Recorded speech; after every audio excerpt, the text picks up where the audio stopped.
So I am here with Mr. Bellotti from Westridge Middle School, and he's going to share with us just a couple of the things that he finds most useful in new quizzes in Canvas. So, Mr. Bellotti, would you like to share some things that will help fellow teachers out there? Sure. Um, the first thing I wanted to bring up, classic quizzes is in the process of like being sunset. They are no longer developing it. And once they get new quizzes, which is being developed up to full functioning, classic quizzes is going to go away. So if you're thinking long term, wanting to build question banks and things of that nature that are going to last for a while, you're going to want to do that in new quizzes. It could be several years before they actually sunset classic quizzes, but just to know that that is coming. Also, the new quizzes features get developed periodically. There are new things added, new parts come in, new ways to access them. And they have a list. They're taking requests on what to work on next as they develop those, whereas classic quizzes, they're making no changes to going forward.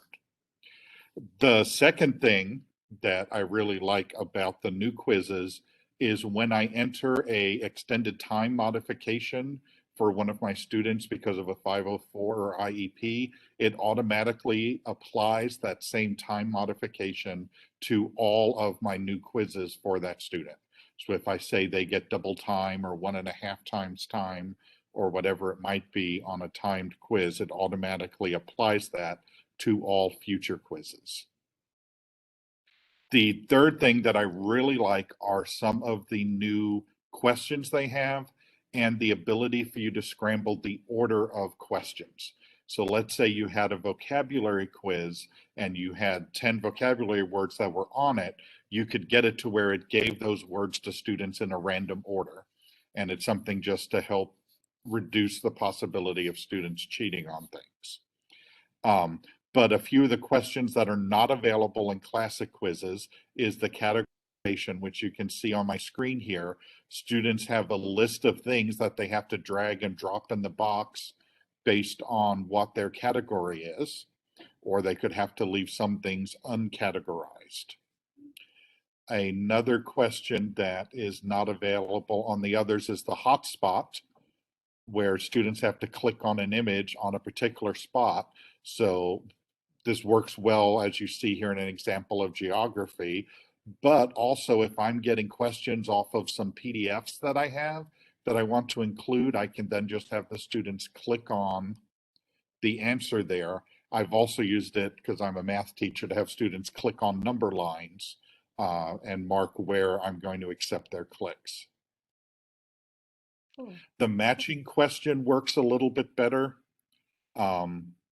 And we have an ordering question where students have to put steps in an order, or the events that occurred in a story that they read in a correct order.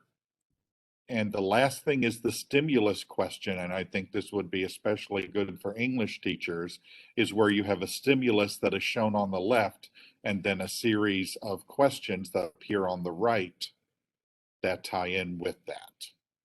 So because of the new question types, the way it extends time for students on all quizzes, and the fact that it is getting new features regularly, that's why I prefer new quizzes to classic quizzes.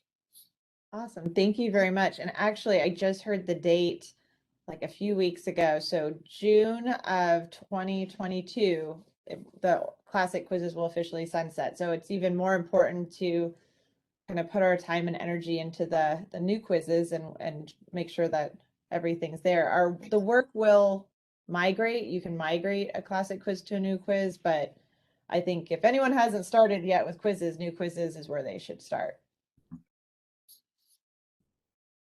Yeah, and I would definitely, as teachers are starting to get into it, I'm like, do new quizzes. Don't spend time on classic quizzes. It's good to know that date. Yes.